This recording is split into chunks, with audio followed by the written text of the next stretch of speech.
इतिहास की किताबों में अक्सर उन बादशाहों के नाम सुनहरे अक्षरों में लिखे जाते हैं जिन्होंने साम्राज्यों का विस्तार किया, मीनारें बनवाईं और तख्त ताउस पर बैठकर दुनिया पर हुकूमत की।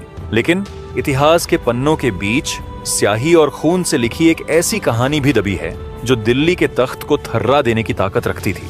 ये कहानी किसी बादशाह की नहीं, बल्कि पहाड़ों की गोद में रहने वाली एक विधवा रानी की है। एक ऐसी रानी जिसने उस समय की सबसे बड़ी शक्ति मुगल सल्तनत को एक ऐसी चोट दी जो किसी घाव से ज्यादा गहरी और किसी मौत से ज्यादा अपमानजनक थी। कल्पना कीजिए 1640 ईस्वी की, जहां मुगल बादशाह शाहजहां को दुनिया का बादशाह कहा जाता था। वे अपने दरबार में बैठा है। फिर उसे खबर मिलती है कि उसकी भेजी हुई 30,000 की विशाल सेना वापस लौट रही है। लेकिन जब सैनिक दरबार में दाखिल होते हैं तो सन्नाटा पसर जाता है। न कोई विजय का जश्न, न कोई लूट का माल। जो सिपाही वापस लौटे हैं वे सिर झुकाए खड़े हैं, और जब वे अपने चेहरे ऊपर उठाते हैं तो दरबार में मौजूद हर शख्स की रूह कांप जाती है। उन सबके चेहरों से उनकी नाक नदारद थी। यह केवल शरीर के एक अंग का कटना नहीं था, यह मुगल साम्राज्य के उस गुरूर का कटना था जिसे लगता था कि हिमालय के पत्थर भी उनके घोड़ों की टापों के आगे झुक जाएंगे।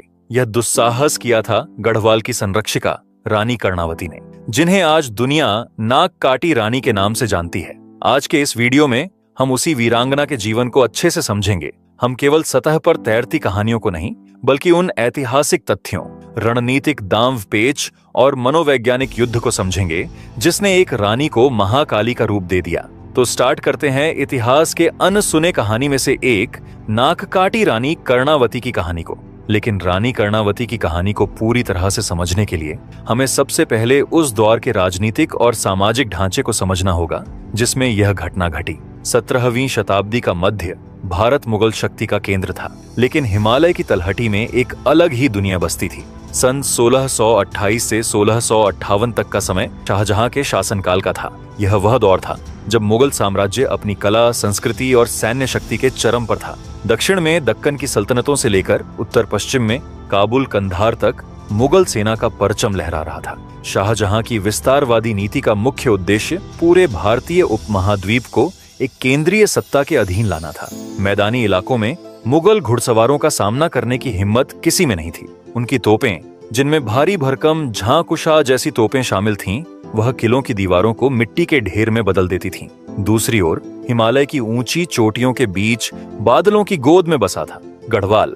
दिखने में शांत, लेकिन असल में एक ऐसा प्राकृतिक किला था जिसकी दीवारें खुद प्रकृति ने खड़ी की थीं।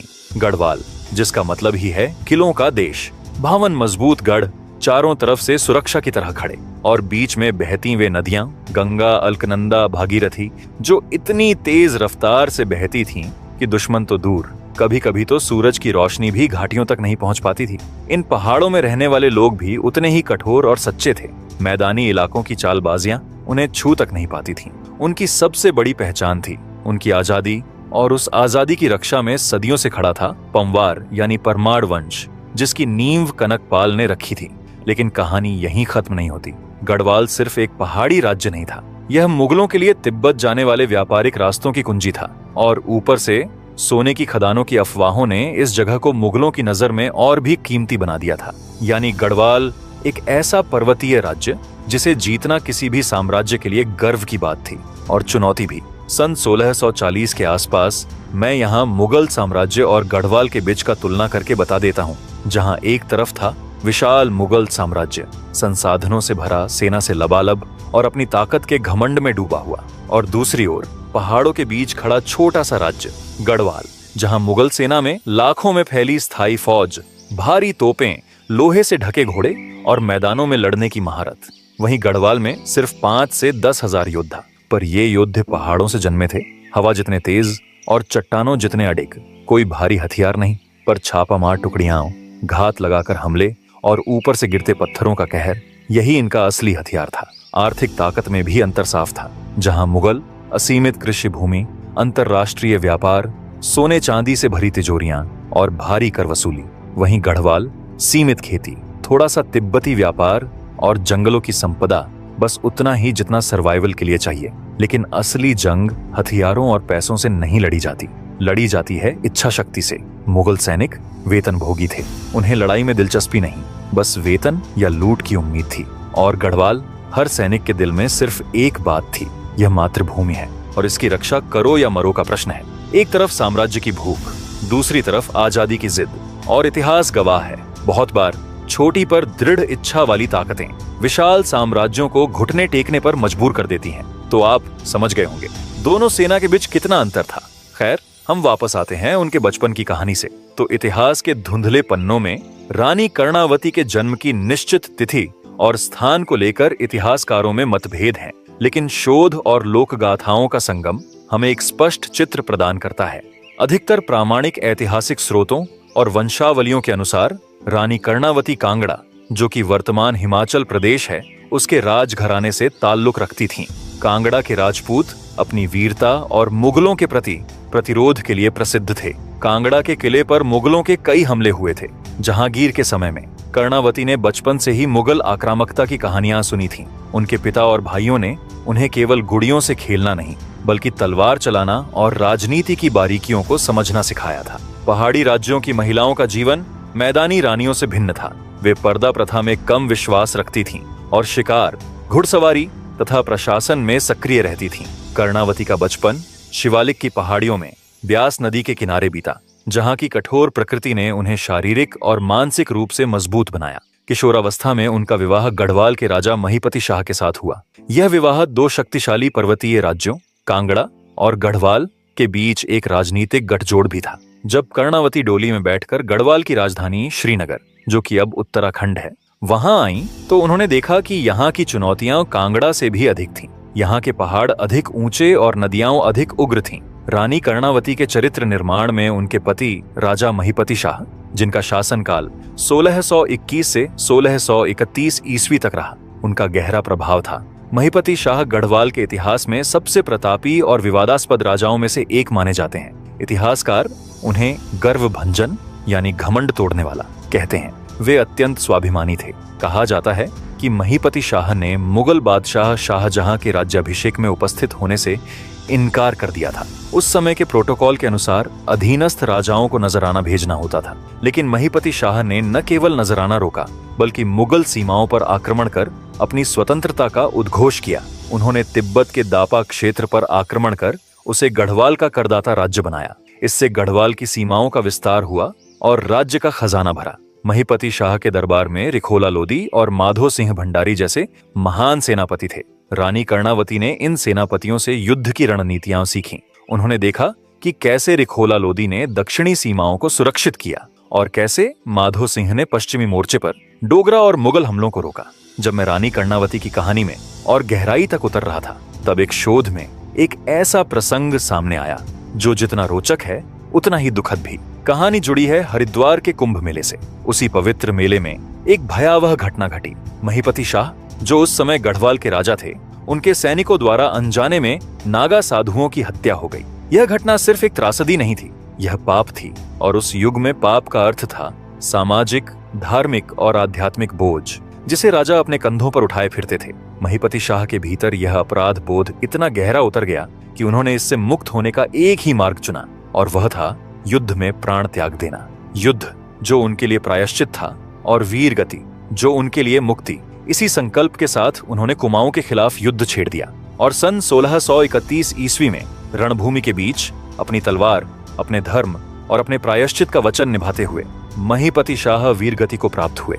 यह घटना न सिर्फ गढ़वाल के इतिहास को मोड़ देती है, बल्कि रानी कर्णावती के जीवन में भी एक नया अध्याय खोलती है, जिसकी गूंज आगे चलकर पूरे हिमालय में सुनाई देती है। खैर, राजा की मृत्यु के साथ ही गढ़वाल 3 राज्य पर अस्तित्व का संकट मंडराने लगा। 1631 ईस्वी में राजा महीपति शाह की चिता सज चुकी थी। रानियों का सती होना उस समय की मर्यादा मानी जाती थी, लेकिन कर्णावती के सामने एक द्वंद्व था। उनका पुत्र पृथ्वीपति शाह मात्र 7 वर्ष का था। राज्य के चारों ओर शत्रुघात लगाए बैठे थे। दक्षिण में मुगल, पूर्व में कुमाऊं के चंद राजा और पश्चिम में सिरमौर के शासक। तभी रानी कर्णावती ने सती होने से इनकार कर दिया। उन्होंने कहा, मेरे पति का शरीर नश्वर था जो चला गया, लेकिन उनकी आत्मा यह राज्य है। यदि मैं भी जल गई तो इस राज्य को कौन बचाएगा? जिससे दरबार के रूढ़िवादी मंत्रियों ने दबी जुबान में विरोध किया, लेकिन रानी के तेज और सेनापति माधो सिंह भंडारी के समर्थन ने सबको शांत कर दिया। फिर रानी ने राजमाता और संरक्षिका के रूप में सत्ता की बागडोर संभाली। सत्ता संभालते ही रानी को पता चला कि दरबार में कुछ लोग मुगलों और पड़ोसी राजाओं के साथ मिले हुए हैं। उन्होंने कठोर कदम उठाए, जिसमें उन्होंने सबसे पहले भ्रष्ट अधिकारियों को बर्खास्त किया, फिर नए सेना का पुनर्गठन किया और गुप्तचर व्यवस्था को मजबूत किया, जिसे सुध बुद्ध लेने वाली प्रणाली कहा जाता था। वहीं दूसरी ओर दिल्ली में मुगल दरबार की नजर गढ़वाल पर गड़ी हुई थी। शाहजहां को यह बर्दाश्त नहीं था कि दिल्ली के इतना करीब एक हिंदू राज्य स्वतंत्र अस्तित्व बनाए रखे और मुगल फरमानों की अवहेलना करे। कांगड़ा के मुगल फौजदार नजाबत खान ने शाहजहां के कान भरे। उसने कहा, जहां पनाह, गढ़वाल का शेर महिपति शाह मर चुका है, गद्दी पर एक दूध पीता बच्चा है और हुकूमत एक औरत चला रही है। यह सोने की चिड़िया को पिंजरे में कैद करने का सबसे सही वक्त है। नजाबत खान ने शाहजहां को आश्वासन दिया कि गढ़वाल की विजय मात्र एक सैर सपाटे जैसी होगी। उसे गढ़वाल की सोने की खदानों, जो वास्तव में बहुत सीमित थीं, का लालच भी था। शाहजहां ने नजाबत खान को गढ़वाल पर चढ़ाई करने की अनुमति दे दी। उसे 30,000 घुड़सवार और पैदल सैनिकों की एक विशाल सेना दी गई। यह सेना उस समय के किसी भी छोटे मोटे यूरोपीय देश की पूरी आबादी के बराबर थी। सेना के साथ हाथी, तोपखाने और रसद का विशाल भंडार था। फिर 1640 ईस्वी के आसपास नजाबत खान ने हरिद्वार के रास्ते गढ़वाल में प्रवेश किया। मुगल सेना की धमक से धरती कांप रही थी। धूल के गुब्बार ने सूरज को ढक लिया था। नजाबत खान हाथी पर सवार होकर बड़े गर्व से आगे बढ़ रहा था। उसकी योजना थी कि वह गंगा नदी के किनारे किनारे राजधानी श्रीनगर तक सीधा मार्च करेगा और रानी को आत्मसमर्पण के लिए मजबूर कर देगा। इधर श्रीनगर में रानी कर्णावती को जासूसों ने मुगल सेना के आकार की खबर दी। रानी जानती थी कि खुले मैदान में या सीमा पर मुगलों से लड़ना आत्महत्या होगी। 5,000 पहाड़ी सैनिक 30,000 मुगलों का सामना नहीं कर सकते। इसलिए रानी ने वह किया जिसकी उम्मीद किसी को नहीं थी। उन्होंने पहले अपनी सेना को पीछे हटने का आदेश दिया। उन्होंने मुगल सेना को बिना किसी प्रतिरोध के गढ़वाल के भीतर आने दिया। मुगल सेना के रास्ते में आने वाले सभी गांवों को खाली करवा दिया गया। अनाज, पशु और कीमती सामान छिपा दिए गए। नजाबत खान इसे रानी की कमजोरी समझा। वह लक्ष्मण झूला, ब्यास घाट और देवप्रयाग की ओर बढ़ता गया। मुगल सैनिक हंसते हुए कह रहे थे, देखो, पहाड़ी चूहे अपने बिलों में छिप रहे हैं। उन्हें क्या पता था कि वे एक खुले मुंह वाले जाल में घुस रहे हैं। जब मुगल सेना पहाड़ों में लगभग 60 से 70 मील अंदर तक घुस गई और एक बेहद संकरी घाटी, संभवतः वर्तमान ब्यास घाट या उसके आगे का क्षेत्र में पहुंच गई, तब रानी ने अपना पासा फेंका। घाटी के दूसरे छोर पर, जहां रास्ता और संकरा हो जाता था, गढ़वाली सैनिकों ने विशाल पेड़ काटकर और चट्टानें गिराकर रास्ता बंद कर दिया। जिस रास्ते से मुगल आए थे, वहां के पुलों, जो रस्सियों और लकड़ियों के बने थे, उसको काट दिया गया। रातों रात पीछे के रास्तों पर गढ़वाली छापामारों ने कब्जा कर लिया। हरिद्वार से आने वाली रसद सप्लाई लाइन को पूरी तरह काट दिया गया। इससे हुआ ये कि मुगल सेना अब एक पिंजरे में थी। एक तरफ उफनती गंगा, दो तरफ खड़ी चट्टानें और आगे पीछे मौत। पहले कुछ दिन मुगल सेना अपने साथ लाए राशन पर जिंदा रही, लेकिन जल्द ही वह खत्म हो गया। स्थानीय गांवों में उन्हें एक दाना अनाज तक नहीं मिला। स्थिति इतनी भयावह हो गई कि सैनिकों ने अपने घोड़ों को काटकर खाना शुरू कर दिया।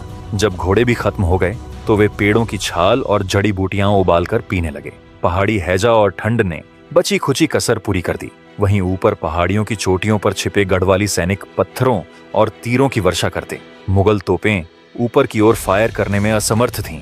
उनका बारूद नमी से खराब हो रहा था। रात होते ही जंगलों से डरावनी आवाजें आती और सुबह होते ही कई मुगल संतरी मृत पाए जाते।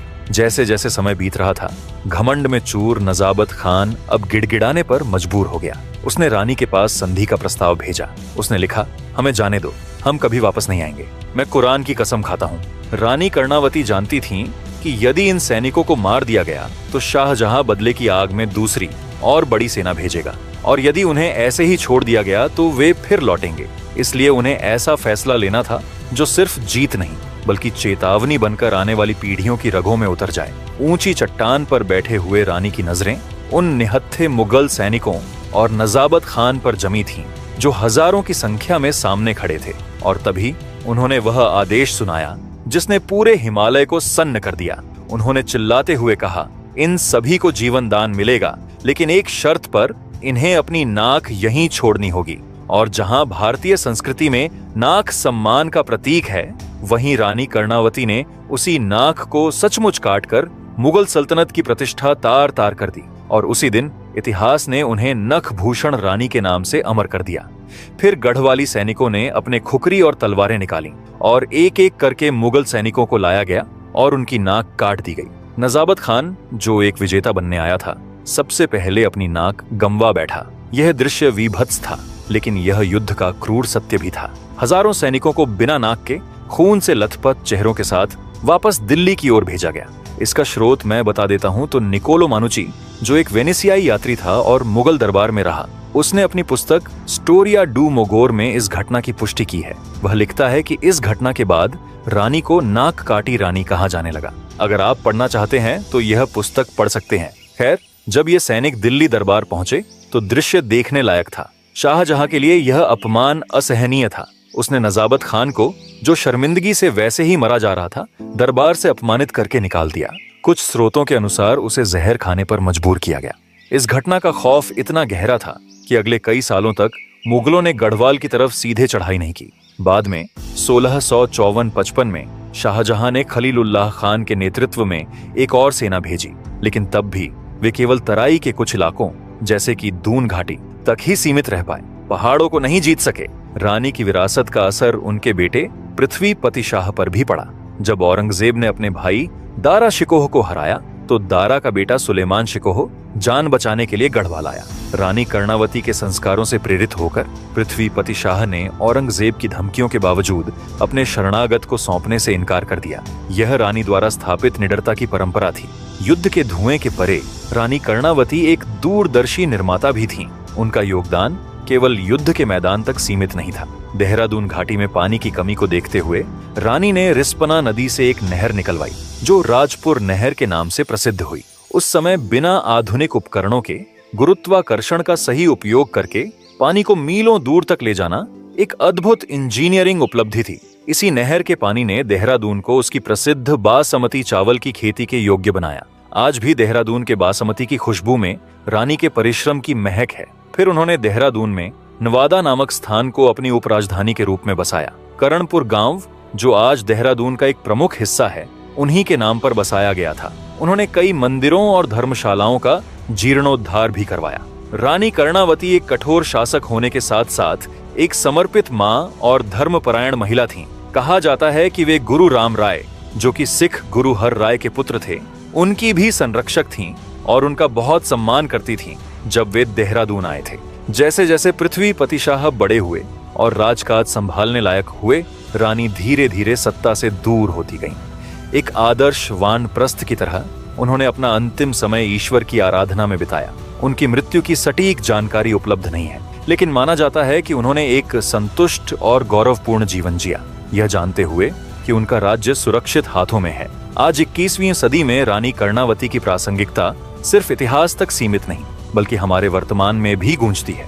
देहरादून के नवादा क्षेत्र में उनका महल, जो अब खंडहर बन चुका है, और उनके द्वारा बनवाई गई बावड़ी आज भी खड़ी है, और भारतीय पुरातत्व विभाग तथा स्थानीय इतिहासकार इन धरोहरों को संरक्षित करने की मांग करते रहते हैं। गढ़वाल की लोक संस्कृति में पंवाड़ों के माध्यम से नाक काटी रानी की गाथा आज भी उसी गर्व, उसी जोश के साथ गाई जाती है जैसे सदियों पहले। हाल के वर्षों में राजनीतिक और सांस्कृतिक समूहों ने जॉली ग्रांट एयरपोर्ट का नाम बदलकर रानी कर्णावती एयरपोर्ट रखने की मांग भी उठाई है, ताकि आने वाली पीढ़ियां उस रानी को याद रखें जिसने पर्वतों की गोद में बैठकर मुगल शक्ति को चुनौती दी थी।